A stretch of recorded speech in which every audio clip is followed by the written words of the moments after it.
Bienvenue dans le Nexus, le lieu où les légendes naissent et où les héros tombent. Alors si cet univers te parle, pose un like, abonne-toi et entre dans le Nexus. Aujourd'hui, nous allons parler de Griffith, l'un des antagonistes les plus détestés de toute l'histoire du manga. L'histoire que je vais vous raconter se situe entre son enfance et le moment où tout bascula. L'événement appelé l'éclipse. Ceci est l'histoire de Griffith, avant d'être Femto. Avant d'être un dieu, avant d'être le monstre que tout le monde déteste dans Berserk. Parce qu'avant de le détester, il faut se rappeler qu'il n'était qu'un enfant pauvre, debout, dans une ruelle sale, les yeux levés vers un château, et tout a commencé là. Griffith était né dans la misère, une misère si profonde qu'il ne pouvait parfois même pas s'offrir une simple tranche de pain. Dans les rues pavées, il traînait avec d'autres gamins. Il ramassait des objets sans valeur qu'il considérait comme des victoires. Parce que pour eux, survivre était déjà un exploit. Mais Griffith ne regardait pas ces petites victoires, parce que pendant que la lumière du soleil disparaissait derrière les tavernes et les bâtiments sales de la ville, lui regardait déjà autre chose, le château, lumineux, immense, presque irréel. Pendant que les autres enfants rêvaient de manger, Griffith rêvait de le posséder. Pas juste d'entrer dans ce château, pas d'y vivre, mais de le posséder. C'est dans ces ruelles qu'il décide que sa véritable victoire ne sera pas de survivre, mais d'avoir son propre royaume. Et comme si le destin lui-même validait cette ambition, un vieux diseur de bonne aventure, gitan, lui remet un objet étrange, le Crimson Beherit, un œuf rouge, difforme, presque vivant. Et cet homme lui prédit sa conquête du monde. Pendant son adolescence, il commence à construire ce royaume, avec la seule chose qu'il possède, des hommes. C'est à ce moment qu'il fonde la bande du Faucon. Parmi les premiers, Pipin, le géant silencieux, Corcus, ancien bandit cynique, judo, rapide, intelligent, loyal, puis vient Casca. Elle n'a que 12 ans quand Griffith la rencontre. Un noble tente de l'agresser. Elle se débat, elle hurle. Elle essaie simplement de survivre. Griffith intervient. Il tranche l'oreille de l'homme, mais il ne tue pas pour elle. À la place, il jette son épée aux pieds de Casca. Et il lui dit « Si tu as quelque chose à protéger, alors prends-la toi-même. » Casca tue l'homme. Et à partir de cet instant, elle lui appartient presque entièrement. Pas par obligation, mais par admiration, par dévotion. Parce qu'il faut le comprendre, c'est ça, Griffith. Il ne sauve pas, il transforme. Il prend des êtres brisés et leur donne une raison de vivre, son rêve, à lui. Mais déjà, il y a quelque chose de dérangeant. Griffith inspire l'amour, la loyauté, la fascination, mais il ne voit pas vraiment les gens comme des égaux. Il les voit comme des moyens. Chaque homme est une marche, chaque sacrifice, un prix à payer, et Griffith est prêt à tout payer. Même lui-même, la preuve arrive très vite, avec Génon, un riche seigneur féodal Tudor, puissant, pervers, dangereux. Mais surtout, Génon désire Griffith. Il le désire charnellement. Et ça, Griffith le comprend immédiatement, parce que Griffith observe tout, il calcule tout. Et il comprend aussi autre chose. Cet homme peut financer son armée. Alors Griffith prend une décision glaçante. Il vend son propre corps, pas besoin de faire un dessin, vous avez compris. Pas par faiblesse, pas par humiliation, mais par calcul. Il accepte de coucher avec Génon en échange d'une fortune suffisante pour mieux équiper la bande du Faucon et offrir à ses hommes une meilleure chance de survie. Il décide donc de sacrifier sa dignité. Parce que pour Griffith, tout a un prix. Et tout peut être payé. Des années plus tard, la bande du Faucon est engagée dans la défense d'une garnison militaire. Pendant 3 mois, les mercenaires ne tiennent que le fort. Puis apparaît un jeune épéiste. Guts, immense, brutal, presque animal. Un jeune mercenaire du camp adverse. Guts tue Bazuzo, le général de la garnison, et avec sa mort, le moral des soldats s'effondre. Le champ de bataille change immédiatement. Griffith comprend que la position est perdue. Il abandonne le fort, et avec la bande du Faucon, il quitte les lieux. Un jour plus tard, certains membres de la bande du Faucon repèrent Guts seul sur un chemin. Ils veulent lui voler sa prime. Ils l'attaquent, un par un. Il tombe. Même Casca finit à sa merci, et c'est là que Griffith entre enfin. En armure, calme, élégant, au milieu du chaos, il intercepte l'attaque de Guts avec sa lance. Il tente de lui parler, en vain. Alors Griffith comprend une chose, Guts ne se recrute pas avec des mots, il faut le briser. Après l'affrontement, Griffith emmène Guts blessé au camp. Et il ordonne même à Casca de se dénuder et de dormir près de lui pour lui donner de la chaleur. Quand Guts se réveille, Griffith lui propose de rejoindre la bande du Faucon. Guts refuse immédiatement. Alors Guts pose ses conditions, si Griffith le bat au combat, il pourra revendiquer la propriété de Guts, mais si Griffith perd, il recevra la même blessure que celle qu'il a infligée à Guts quelques jours plus tôt. Griffith accepte sans hésiter. Parce qu'il ne supporte pas de ne pas obtenir ce qu'il désire, ils se battent, et Griffith gagne. Il disloque le bras de Guts, puis il déclare simplement « Tu es à moi ». Ce n'était pas une invitation, c'était une possession. Et pourtant, c'est précisément Guts qu'il ne pourra jamais vraiment posséder. 3 ans passent, et la bande du Faucon devient une légende. Il repousse la Black Ram Iron Lance, il protège le royaume de Midland. Et le roi lui-même remarque Griffith. Ils sont enrôlés à plein temps dans la guerre de 100 ans contre Tudor. Griffith est fait chevalier, puis vicomte. Le garçon des ruelles entre enfin dans la noblesse. Un pas de plus vers le trône. Alors qu'il s'empare d'une forteresse des Tudors, Griffith apprend qu'un puissant chef ennemi retient la dernière ligne de défense et empêche l'assaut final sur la citadelle intérieure. Lui et ses hommes s'avancent alors vers la forteresse pour comprendre ce qui bloque l'offensive. Ils arrivent juste à temps. Guts est déjà engagé dans un combat qui dépasse l'entendement. Face à lui se tient Zod, une créature monstrueuse, inhumaine, presque mythologique. Un être qui ressemble davantage à une légende oubliée qu'à un homme. Griffith comprend immédiatement une chose, rester ici une seconde de plus signifie mourir. Autour de lui, les hommes de la bande du Faucon tombent les uns après les autres. Le sang éclabousse les murs de la forteresse, les cris résonnent, et au centre de ce carnage, Guts, blessé, acculé, face à quelque chose qui n'a plus rien d'humain. Sans hésiter, Griffith s'élance, pas comme un simple chef venant sauver un soldat, mais comme un homme refusant de perdre ce qui lui appartient. Profitant d'un instant d'ouverture, il se glisse jusqu'à Guts pour l'arracher aux griffes du monstre, mais Zod les attend. Il bloque leur retraite. Immense, terrifiant, son regard chargé d'une violence presque animale, il n'y a plus d'échappatoire. Alors, sans un mot, Guts et Griffith se comprennent. Une attaque en tenaille. Un instant parfait, Guts attire la bête. Griffith frappe, sa lame traverse l'air, et dans un éclair brutal, le bras de Zod est tranché. Même le monstre semble figé une seconde, puis vient la rage. Une rage pure, primitive, incontrôlable. Le rugissement de Zod secoue toute la forteresse. D'un seul mouvement, il riposte. Son coup percute Griffith avec une violence inhumaine. Le Faucon blanc est projeté comme une simple poupée, contre un immense pilier de pierre. L'impact est brutal, son corps s'écrase, le souffle coupé. Le monde devient flou, Griffith s'effondre, et pour la première fois, face à cette créature née du cauchemar, même Griffith touche du doigt sa propre fragilité. Mais au moment où Zod s'apprête à le tuer, l'apôtre voit quelque chose. Suspendu au cou de Griffith, le Crimson Beherit, l'uve du roi. Zod s'arrête, son regard change, comme s'il venait de reconnaître un destin déjà écrit. Alors, il recule, et avant de disparaître, il laisse une prophétie. Si le rêve de Griffith s'effondre un jour, un destin terrible attendra Guts. Personne ne comprend encore, mais la mort, elle, a déjà reconnu Griffith. De retour à Windham, Griffith entre enfin dans le monde qu'il a toujours convoité, celui des rois. Accueilli à la cour de Midland, il se tient désormais devant le roi lui-même, ainsi que Julius, le frère du roi, et redouté chef des chevaliers du Dragon Blanc, puis apparaît Charlotte, la princesse, timide, fragile, presque irréelle dans cet univers de guerre et de sang. Alors qu'elle descend les marches de la terrasse, elle trébuche. En une seconde, Griffith la rattrape, leurs regards se croisent, un instant suspendu. Mais ce simple contact suffit à briser le silence. Julius s'avance et le gifle violemment pour avoir osé poser la main sur la princesse royale. Le choc résonne, Griffith baisse aussitôt la tête et présente ses excuses avec une humilité parfaite. Mais derrière ce masque impeccable, il n'y a ni honte ni regret, seulement la patience froide d'un homme qui sait déjà qu'un jour, il sera au-dessus de tous. Charlotte tombe sous son charme. La cour observe Griffith et les nobles le détestent. Parce qu'ils comprennent tous la même chose, cet homme venu de rien est en train de grimper beaucoup trop haut. Pendant une chasse, une tentative d'assassinat vise Griffith. Une flèche empoisonnée, mais son Beherit le protège. Il comprend rapidement qui est responsable. Julius. Alors Griffith ne se venge pas lui-même. Il confie cette tâche à Guts. Assassiner Julius. Discrètement. Pas de colère, pas de duel, pas d'honneur, seulement l'élimination d'un obstacle. Ce moment est important. Parce qu'il montre déjà comment Griffith pense, comme un roi, froidement, méthodiquement, sans remords. Puis vient Doldrey, le bastion imprenable, supervisé par Génon, l'homme qui avait acheté le corps de Griffith, l'homme dont Griffith s'était servi pour financer la bande du Faucon. Mais Doldrey, même les plus grandes armées de Midland, n'avaient jamais réussi à la prendre.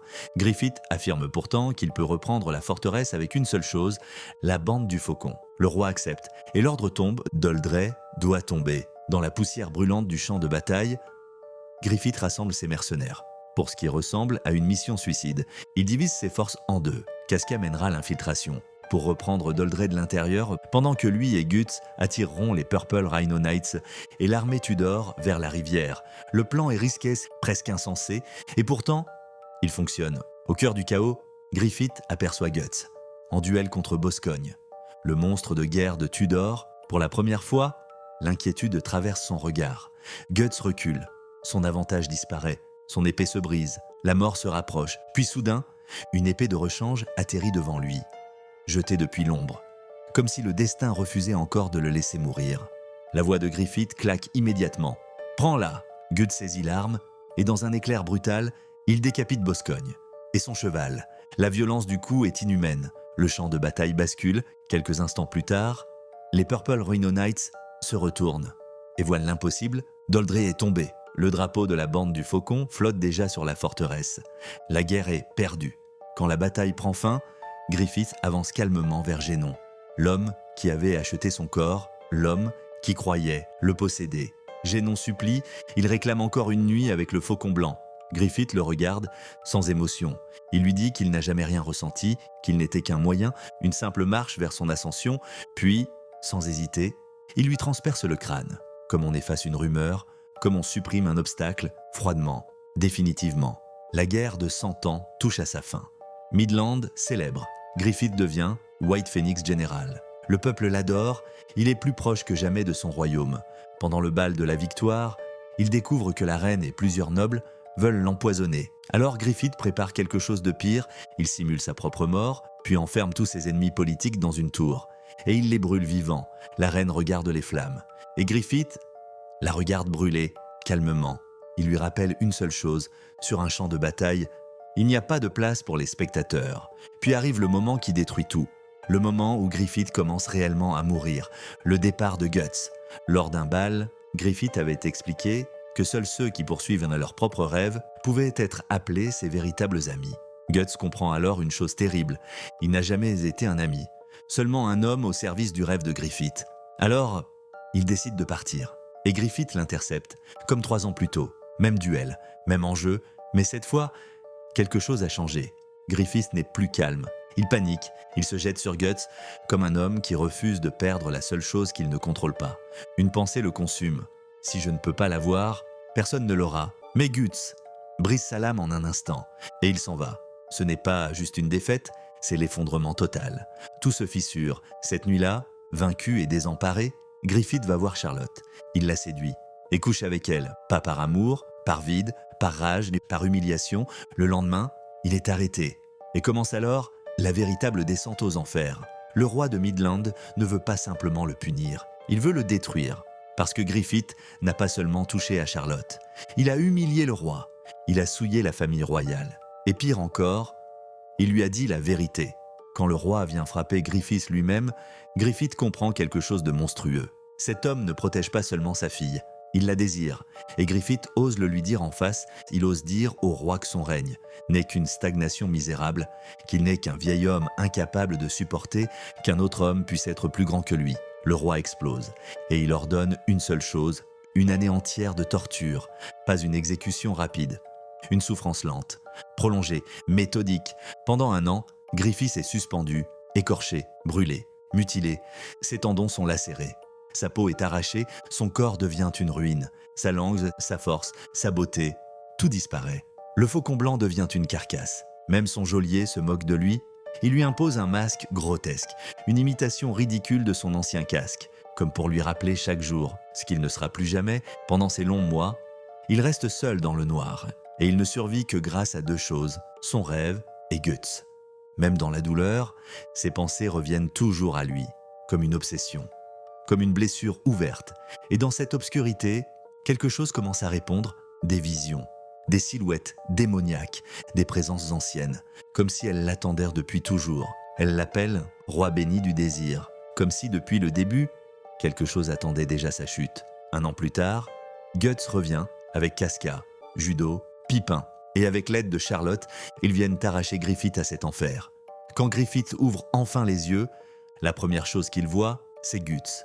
Et sa première réaction n'est pas la gratitude. C'est la haine. Faiblement, avec ce qu'il lui reste de force, il tente de l'étrangler. Puis il voit le regret dans les yeux de Guts. et il s'arrête. Le geôlier révèle alors l'horreur complète de l'année écoulée, les tendons détruits, les mutilations, l'impossibilité totale pour Griffith de redevenir celui qu'il était. Guts le tue immédiatement, par rage. Le groupe fuit la tour, massacre les soldats, traverse les égouts de Windham, mais même là, la mort continue de les poursuivre.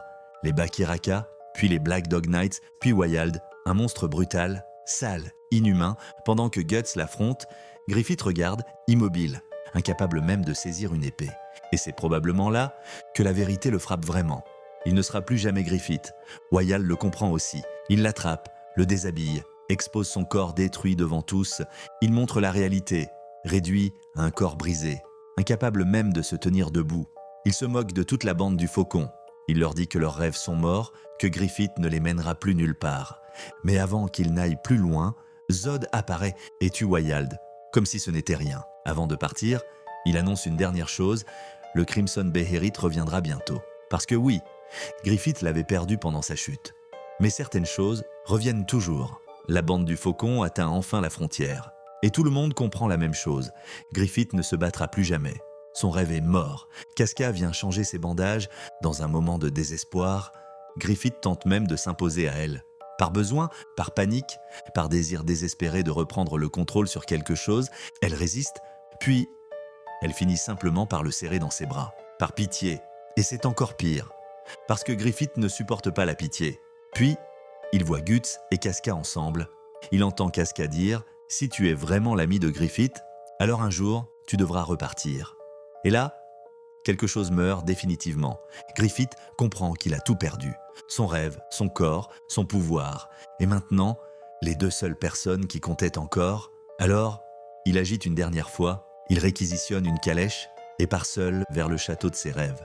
Comme si, même détruit, il pouvait encore l'atteindre. Mais la calèche s'écrase. Dans un lac, dans ce bref instant suspendu, Griffith a une vision, une autre vie. Une vie simple, paisible, avec Casca, pas de trône, pas de royaume, pas de sang, juste une existence humaine. Et Griffith rejette cette vie, parce qu'il n'a jamais voulu vivre. Il a toujours voulu régner, alors il tente de mourir. Il essaye de se trancher la gorge contre une racine d'arbre. Mais même ça, il n'y arrive plus, il ne parvient qu'à s'infliger. Une légère entaille, comme si même la mort refusait encore de l'accepter. Son sang s'écoule et touche le Crimson Beherit. L'œuf du roi s'éveille, le monde change, le soleil disparaît. C'est le début de la fin. L'éclipse commence, Guts, Casca et toute la bande du Faucon sont aspirés dans une autre dimension, le lieu du sacrifice, le festival nocturne, et depuis les profondeurs apparaissent les 4 membres de la main de Dieu. Enfin, la vérité éclate. Tout cela était prévu. L'ascension de Griffith, sa chute, sa souffrance, son désespoir, tout prévu par la causalité. Sa renaissance exige un prix, un sacrifice. Et ce sacrifice doit être voulu par lui-même, alors Griffith est plongé dans les profondeurs de sa propre conscience. Il revoit tout, son enfance, le château, les morts, les batailles, les sacrifices. Il voit cette montagne de cadavres, sur laquelle il a construit son ascension, tous ceux qui sont morts pour son rêve. Et il comprend une chose, s'arrêter maintenant rendrait toutes ces morts inutiles. Abandonner ici serait la véritable trahison. Alors, il accepte enfin ce qu'il a toujours été et il comprend aussi la vérité sur Guts. Guts était le seul homme capable de lui faire oublier son rêve. Le seul. Alors Griffith lève les yeux. Il regarde ceux qui l'ont aimé, ceux qui ont combattu pour lui, ceux qui sont venus le sauver. Et il prononce simplement « Je sacrifie ». À cet instant, la marque apparaît sur chacun d'eux. Le massacre commence. Les apôtres dévorent, les corps sont déchirés. Les cris remplissent l'espace. Judo, Pipin, la bande du Faucon entière, tous offerts, tous condamnés, tous transformés en sacrifices humains. Pendant ce temps, Griffith descend dans les abysses. Il abandonne la morale, la peur, le doute, l'humanité, et il renaît, Femto, le 5e membre de la main de Dieu, plus de Griffith, seulement la volonté pure, le monstre parfait, et comme si le sacrifice ne suffisait pas, Femto fait pire, il descend vers Guts. Pris au piège, il fait signe à un démon de lui amener Casca, et devant lui, il l'avait, pas par désir, par domination, pour forcer Guts à regarder, pour briser ce qu'il lui reste d'âme, le dernier acte de cruauté absolue. Puis, le Skull Knight intervient, il arrache Guts et Casca à cet enfer. Femto utilise ses nouveaux pouvoirs. Il forme un puits de gravité de démon autour du Skull Knight. Mais cela ne suffit pas. Le Skull Knight parvient à fuir, avec Guts, avec Casca.